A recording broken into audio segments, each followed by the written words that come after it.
Welcome back to Hunky Vape. I'm DJ Alex, and this is your Hunky Vape 5 on Friday Vaping News, Science, and Advocacy Report for the 12th of February, 2021. On the news today, navigating tobacco regulatory hurdles has gotten so complex that even the convenience store industry is scared shitless right now.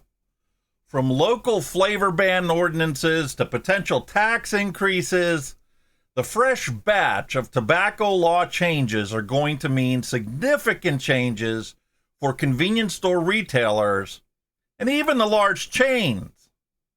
In addition to the changes caused by regulation, convenience stores and all vape retailers must stop selling Juul products because of a patent lawsuit. Yep, 7-Eleven, Speedway, Casey's, Cumberland Farms, Quick Stop, AMPM, Wawa, ExtraMile, and many other major distributors of Juul products, such as the 800-plus smoker-friendly chain stores, got legal desist, cease and desist letters to stop selling Juul or become part of their lawsuit. And if the lawsuits don't worry you, how about the FDA sends more shots over the bow as 11 more companies get letters to stop selling illegal products that do not have a PMTA filed and accepted by the deadline of last September. And for Texas residents who vape, you need to start acting now. You need to act now and become fierce advocates, because if Senate Bill 440 passes, it's going to ban all flavors except tobacco. I'm sorry, but I don't like tobacco-flavored e-liquid. Yuck. And if you don't like tobacco-flavored e-liquid, you need to become an advocate right now. You need to contact your senator and let them know how you feel. You know, 2 weeks ago on the news, we talked about how smoking's long decline is over. So the first question you got to ask is, why the hell would an ex-smoker go back to smoking? Well, we got an article that's going to cover that today. And it basically boils down to negative publicity over e-cigarettes has resulted in these smokers going back to the devil that they know rather than the devil that they don't, even though it's not a devil. But because of all the bad publicity and all the scare tactics and fear-mongering, I'll just go back to smoking cigarettes. I know it's going to give me cancer eventually, but whatever. What a load of horse shit. Well, another load of horse shit. How about there's already consequences to the upcoming vape mail ban? Yeah, and this one for me is very personal. Because the candy cane flavored e-liquid that I use to quit smoking, despite the company filing the PMTAs because of this wonderful vape mail ban, they're going to be done. Is your company going to be done? Well, in the news today, we're going to go to the Reddit mega post about the impending vape mail ban. And my question to you is your favorite online vape store going to be closing? Have you contacted them? What are you waiting for? Because if you don't know and you don't stock up, what are you going to do come April 30th when it's time for you to go resupply and they're no longer there? I don't want to see you guys go back to smoking. All right. We'll get to that later. Ain't nothing to it but to get into it.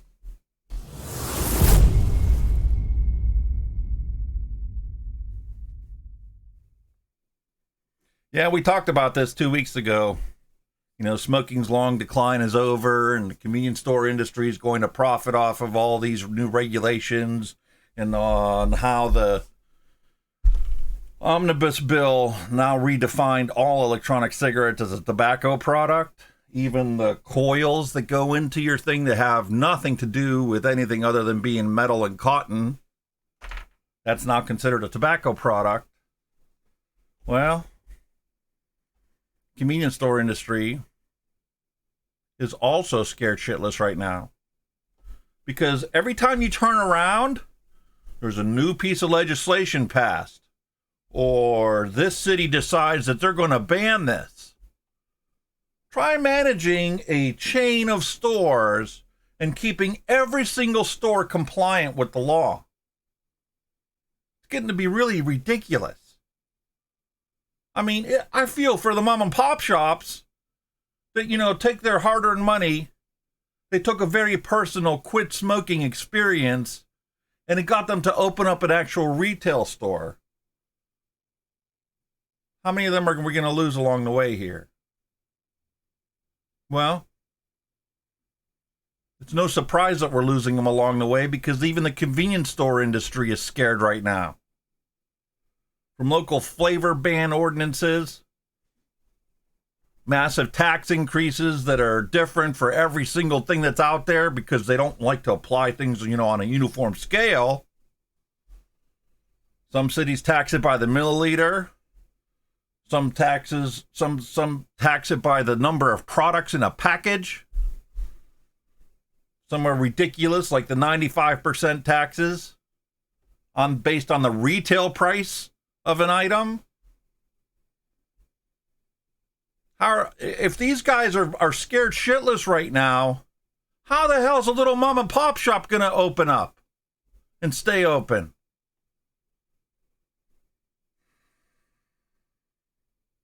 Take a look at the article yourself. But it all boils down to the fact that there's constantly changes being applied. And depending on what side the legislator is on, there's exceptions made for tobacco here, but there aren't there. So there's no consistency on how the hell you're supposed to comply with everything. How are you even supposed to keep on top of it all? You're supposed to have a lawyer full-time working, to make sure you stay compliant? Who can afford that? Anyway, there's a link in the description. You can read the article yourself. But one thing is for certain, Juul is up shit creek right now, and they just lost their paddle. Because every time I try and do this weekly news report, countless times I see this school district's jumping on board on the class action lawsuit against Juul. Okay, they'll get to it eventually. Well, that all changes now. Yep, vape retailers are put on notice. Don't get caught up in the massive Juul patent lawsuit. You see, Swiss X claims that they own the patent for the atomizer that's in their cartridge. Because when they filed for their patent, when Juul filed for their patent, the patent office didn't catch on to the fact that somebody else already has this patent. So now they're going to court. Yearly revenues for Juul, which is owned by tobacco giant Altria, were $2 billion in 2018. And it's estimated for 2019 that they had $3.4 billion. So, if they lose this lawsuit, whoo, you're going to see a major upset in the tobacco industry. Major upset. And the penalty, if Swiss X wins this lawsuit, the penalty to Juul is going to be massive. Massive. Because the patent infringement is going to take it back as far as they can. And if they're making $2-3 billion a year, where's that money supposed to go? What's the court going to do? Don't know. There won't be any money left for the class action lawsuit, I'll tell you that. Juul has basically become like a dead animal in the middle of Africa, and all the carnivores are circling around, staring each other in the eye going, no, I'm going to take that out, and I'm going to eat all that meat, and I'm going to leave you nothing but bones. Biggest dog's going to win. That's what we got in the news this week. How about the FDA? Sending out 11 more notices. Vapeaholic, the Vape Spot, Vapor Spot, Elemental Vapor Bar, Vapes Gone Wild Juice, DC Vapor, Sugar Vapor Company, Vaping Extreme, Take Off Corp, JoJo's Smokeless World Incorporated, doing business as Mod Shield, Vaporescence, and Premium Vapor Technologies. They all got letters from the FDA. And this covers basically like about 20,000 products. Because see, all these companies were required when the deeming rule came out to register with the FDA all the products that they were selling. And then for the PMTA deadline, they were supposed to fill out a PMTA for all the products that they're selling. So what's the FDA been doing? Because they haven't published a list of, what products have been applied for. They're working their way through it. We talked about that on the news before, too, about how long it's going to take for them to actually process all the PMTA applications that were submitted by the deadline. They've been working at it. I know they got other priorities, but they've got a, team of people assigned to it. And they're prioritizing how they're getting around to things, Well, for these people, they got a notice saying the products that you're selling right now don't have a PMTA. So, you're done. Have a nice day. Unless you can explain to us why you're currently selling products that are illegal in the United States, because they don't have marketing orders and they didn't have a PMTA that would give them an exclusion or an exception. The dominoes are starting to fall. In the United States, the dominoes are starting to fall. And the vape shops are like, hey man, I looked into it. I can get my stuff. I'm going to be all right. I already, started the process. I, set my paperwork in. Got the process going with the ATF. I'm already registered with the state for taxes. I'm already set up as a tobacco reseller. All right. So you're not worrying about it. They're not doing anything. It's up to the consumer to do the fighting.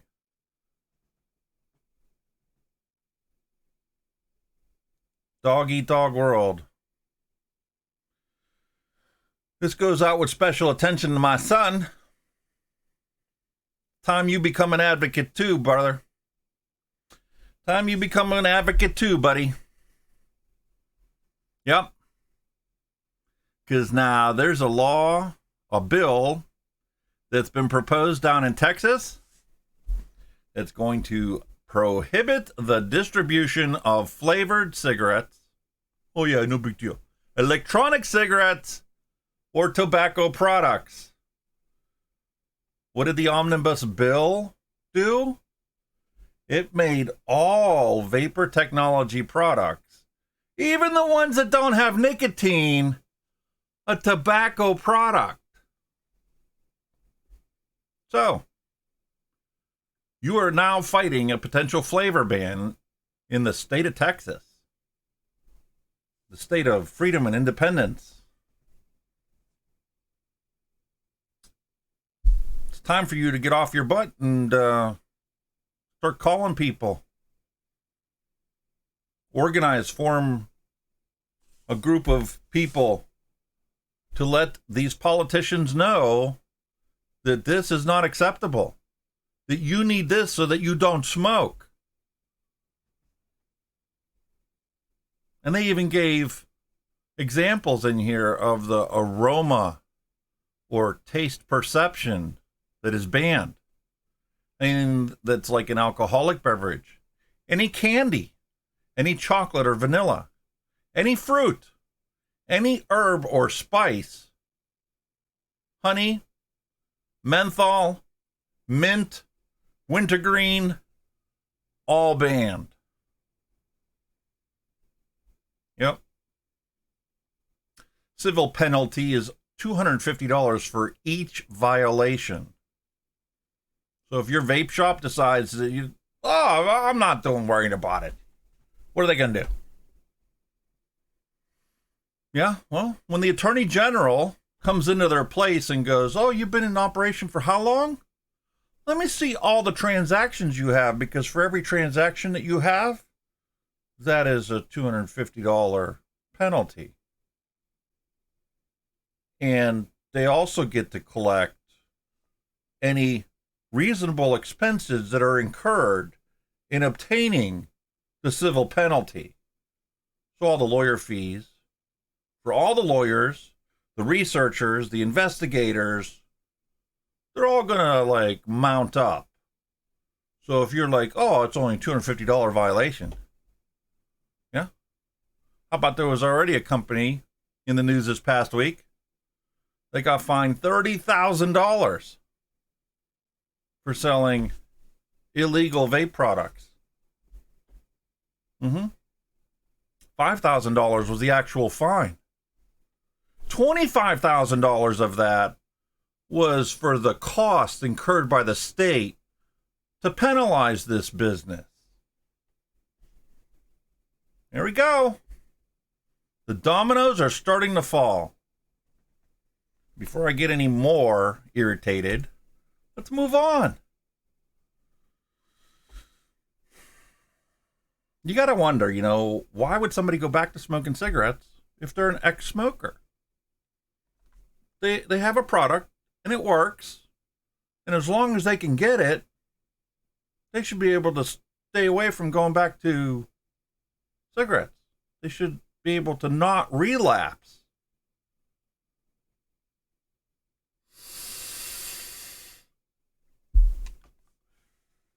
For those of us that are passionate about vaping because of what it did for us and what it gave us the power to do, we know better. But I've come to find out, especially in the last couple of weeks, there's a lot of people out there that don't really pay much attention to it. I mean, realistically, when you smoked, did you really pay much attention to what was going on with smoking and legislation about tobacco or any of this other stuff? No. As long as you could go down to your corner store and get your pack of smokes, you were content. You might groan or grumble or, oh man, it went up another 50 cents. Oh man, there's new tax on it. It cost us an extra $1. But you'd go pay it. Well, there's plenty of vapors out there that are the exact same way. As long as they can go into their local vape shop and they can pick up their bottle of juice, and then every once in a while they can pick up some new, cool, fancy, shiny mod and tank, they're happy. Happy as a lark. No problem.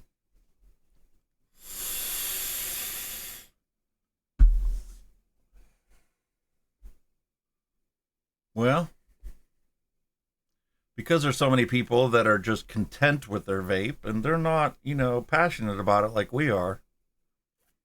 There's a lot of people out there that believe the bullshit and don't actually bother to do any work to find out what the truth is. Since some e-cigarette users turned back to combustible cigarettes because of increased electronic cigarette taxes, bans on flavored vaping products, or downright confusion about the health effects of vaping. Kind of a deadly irony, isn't it? How ironic.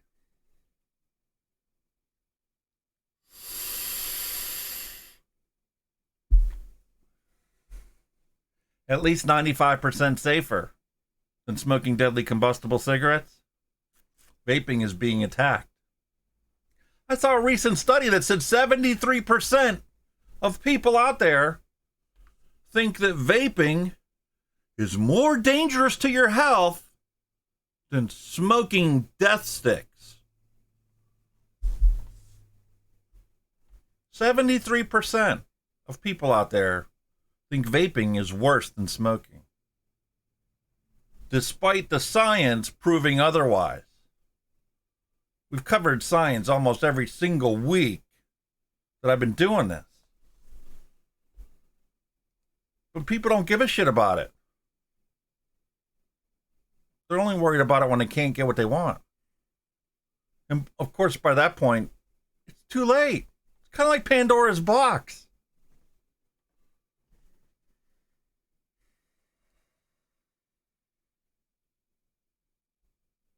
Sad day in this world we live in. Oh, yeah, here it is right here in the article. 73% of U.S. respondents believe that vaping was at least as harmful as smoking, and that the public perceptions of electronic cigarette safety had worsened in every one of the 20 countries that responded in the survey, despite the fact that more than 480,000 deaths in the U.S. every year are attributed to smoking. What's logic got to do with it? They asked this guy in Texas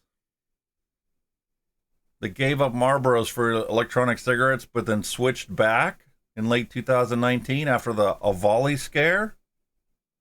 He's now working from home, and he now smokes more than he ever did.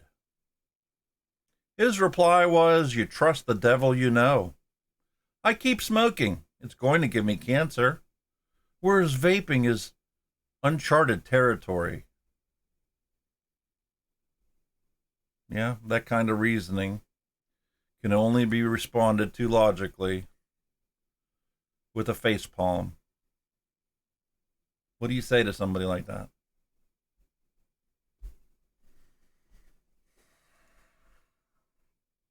So here's where we're at today. We have the impending vape apocalypse. And I know some people are like, oh man, I live in the city. I got 4 vape shops all around me. Congratulations. Not everybody in this country is in your boat. And you just stop watching. Okay, see you, bye. How about the people that live out in the middle of nowhere and it's 2.5 or 3 or 4 or 5 hours to the closest vape shop, which is now going to double their prices easily? What do you say to that guy?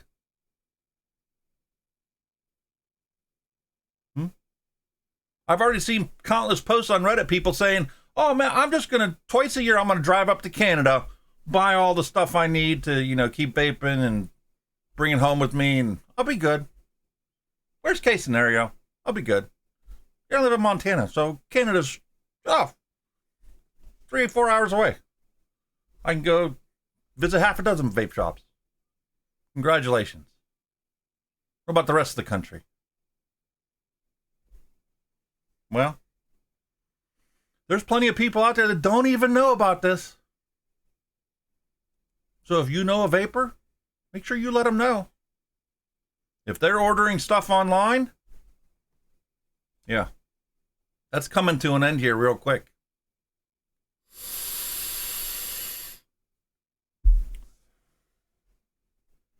The law becomes effective March 27th.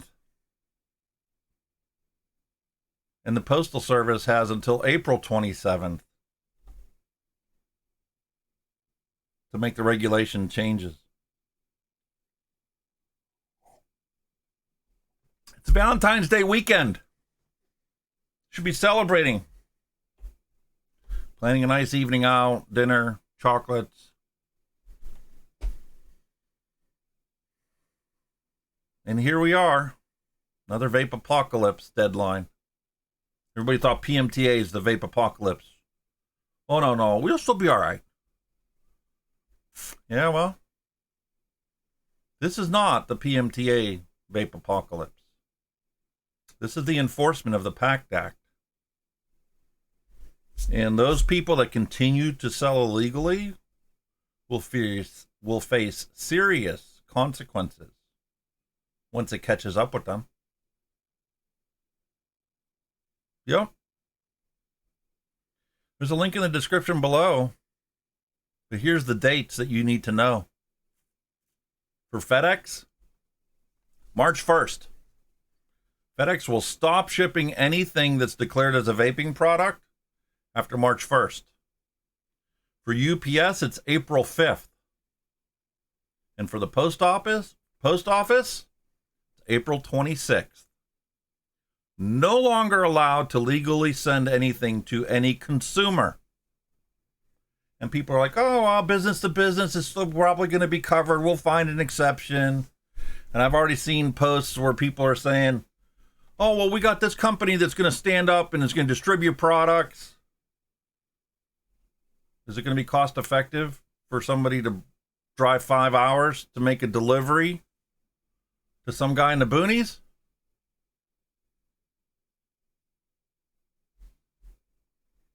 It's a sad day that we're in today. I got into vaping and got me to successfully quit smoking, and I became an advocate right off the bat. Get on all the forms of social media I can, follow this, comment on this, help people out here, help people out there. A lot of good it did.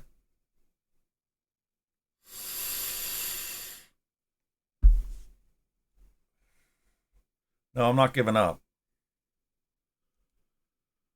And I don't mean to be a Debbie Downer, but you got to face the reality that's in front of us today. And I'm having a hard time dealing with the fact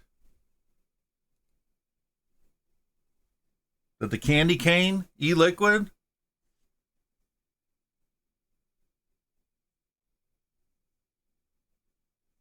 that I used to quit smoking is no longer going to be available. April 27th will no longer be available. The Sauce LA filed their PMTA paperwork for their products. They spent the money on the lawyers and the lab fees to get everything processed, submitted to the FDA. And now I get this letter from them. An email from them. On December 27th, the U.S. Congress passed the omnibus budget COVID bill. Over 5,000 pages long. I know because I downloaded it. Not just because he said so. And our wonderful friends in Congress included a ban on USPS shipping vapor products that would go into effect no later than 120 days after the law was passed. That deadline's April 27th. However, we anticipate that it will become effective April 5th. Because the most common way that they ship things is the post office and UPS. Depending on what you choose. My friends, if there is no means for us to legally ship our products, we cannot stay in business. FedEx, UPS announced that they won't ship vapor products to consumers. And since they cannot legally send anything through the post office to consumers, there goes the majority of their business. Could they still technically sell to businesses? Oh, yeah. But if you have built a manufacturing facility to make e-liquids and you spend hundreds of thousands of dollars to get a facility and the equipment it takes to make it, and 95% of your business gone,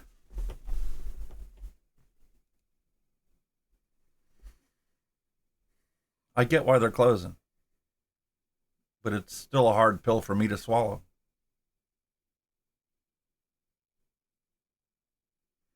Sean writes, in the past, I've told you not to panic at regulatory scares. And in this case,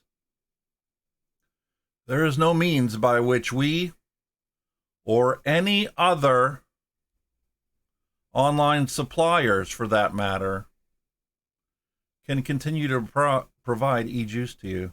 This is it. We do not have a substantial enough retailer network to continue on by just selling our products in stores. And he continues, he says, if we make a flavor that you love, we encourage you to stock up, or our juice is good for 12 months past the date of purchase. And you can safely store it by keeping extra bottles in Ziploc bags in a drawer or a refrigerator that kids and pets cannot access.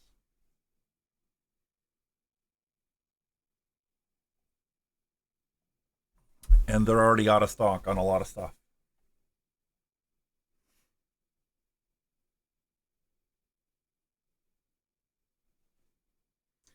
Anyway, if you like getting their juices as well, they're having a farewell sale. Farewell is their coupon.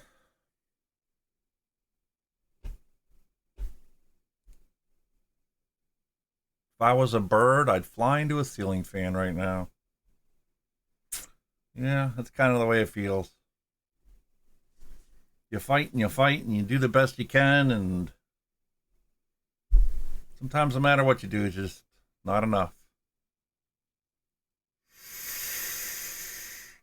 Anyway, I hate to end the news on a bad note or a sour note, but I just can't bring myself to be in anything but a disappointed mood right now.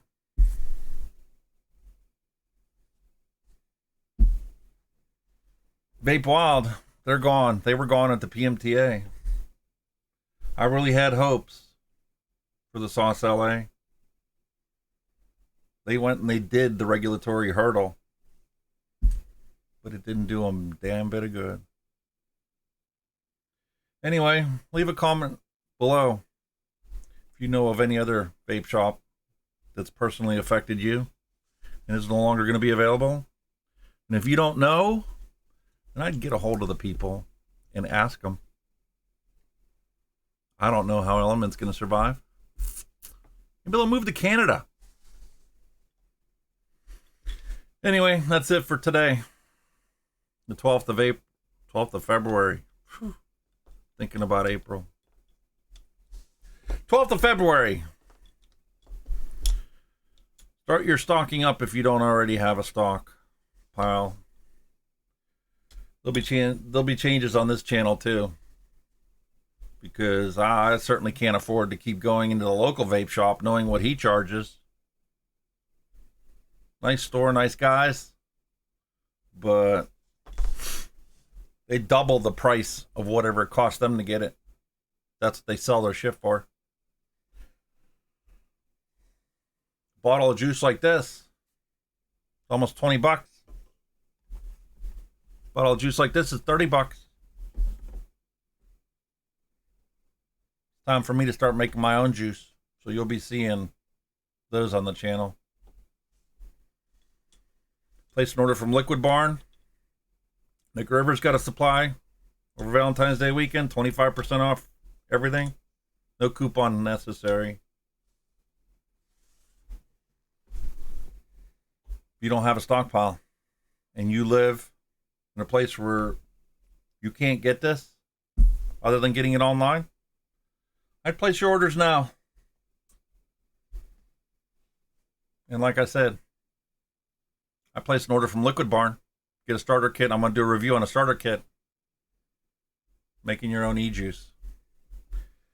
And if you don't know about Wayne from DIY or Die, I'd check out his channel too. Because you never know when your state or your locality is going to cut all this stuff off. Anyway, that's it for today, February 12th, 2021. Hope you guys get to enjoy your weekend. Have a beautiful Valentine's Day. I'll catch you next week.